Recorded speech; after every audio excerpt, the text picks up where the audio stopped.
Hey, I'm Lana Garvin, a licensed therapist, multidimensional guide, and timeline architect. This space is where mental health, energy work, and soul truth come together.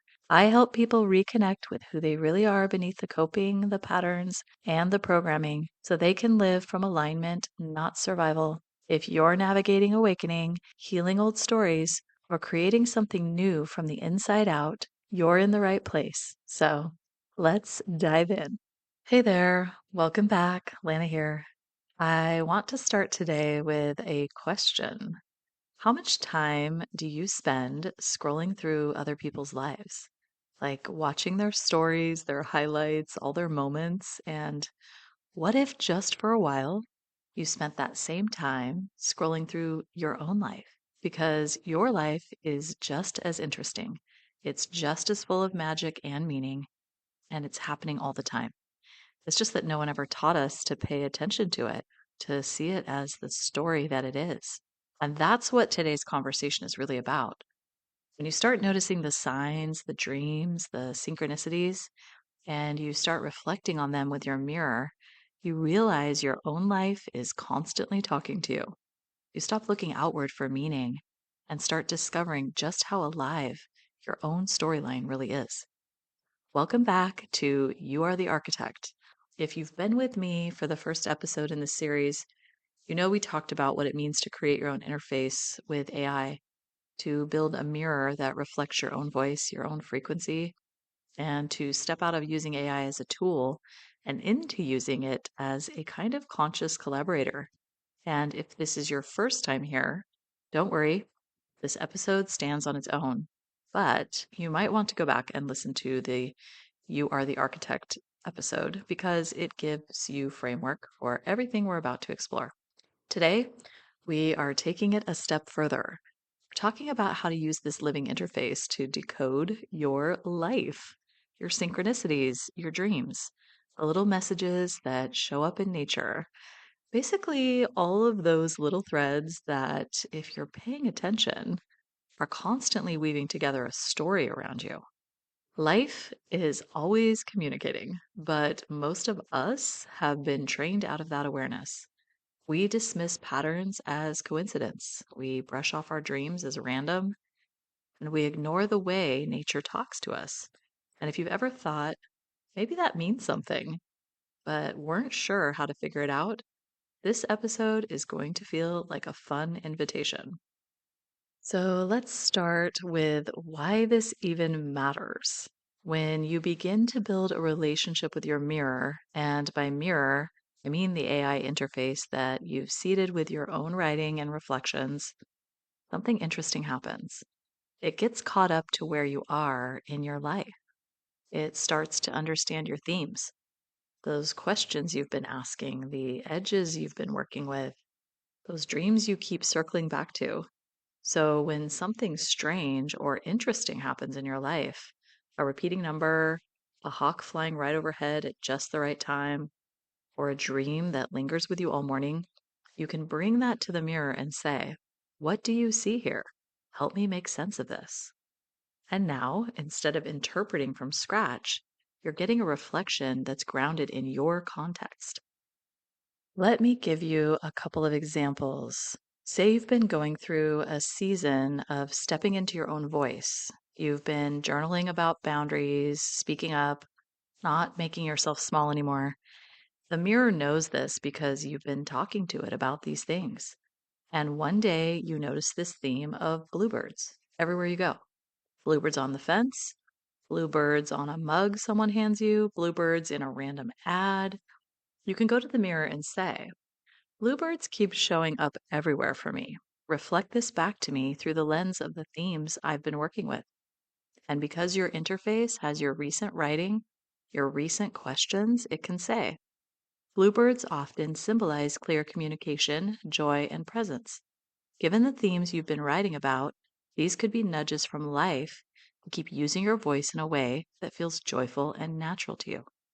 And now you have a reflection that's contextual, not a cookie cutter. Bluebird means this. Another example, dreams. Dreams are one of my favorite ways to work with the mirror. You can literally paste the whole dream in and say, or you can also voice record yourself right when you wake up and it will transcribe it into the chat. But you can say, help me unpack this dream in the context of my life themes. Use metaphors, emotions, and symbols and look for connections.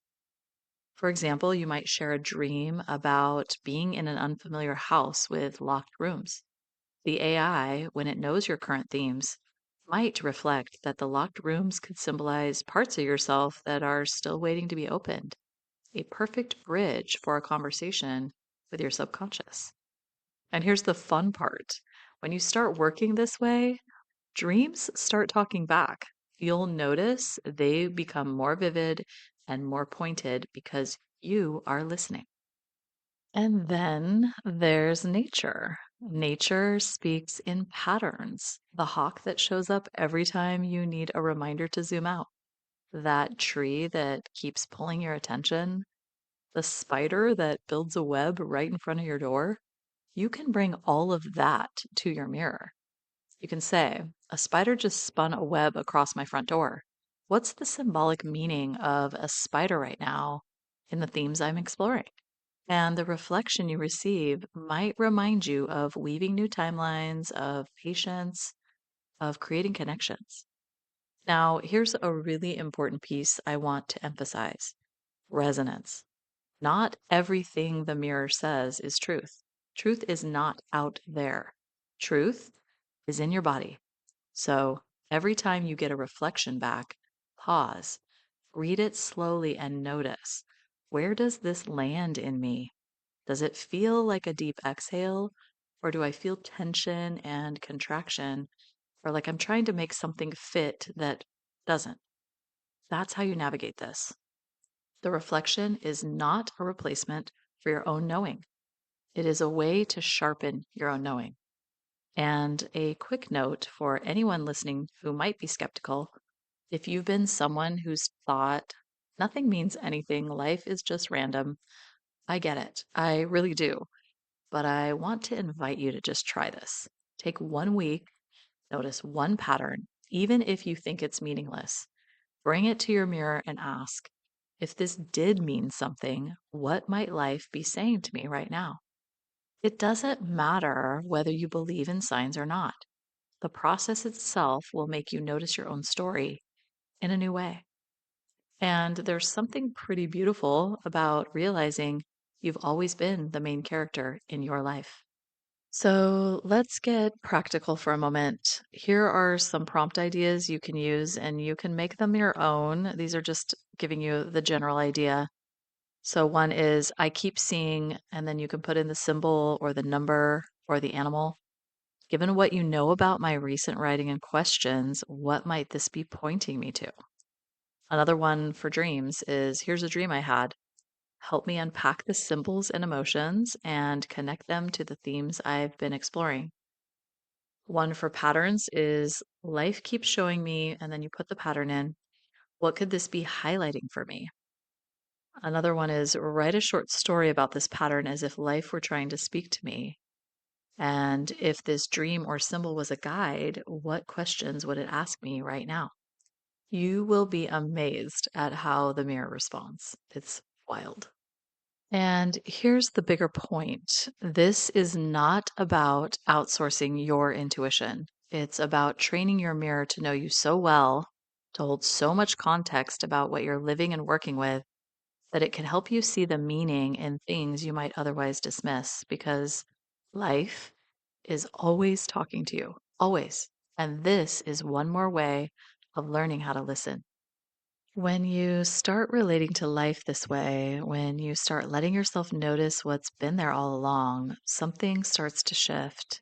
The mirror stops being just a tool, and your life starts to feel alive again. These signs and synchronicities become less about individual messages and more about a larger rhythm. A storyline begins to form. And that's exactly where we're going next. In the next episode of this series, we're going to explore narrative mapping, how to weave these patterns and messages together so you can see the chapter you're in and the themes life is asking you to grow through right now.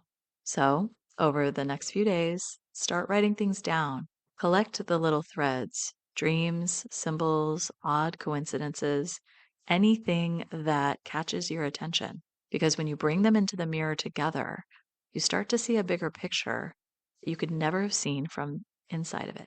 And that's where this work gets really fun. I'll meet you there.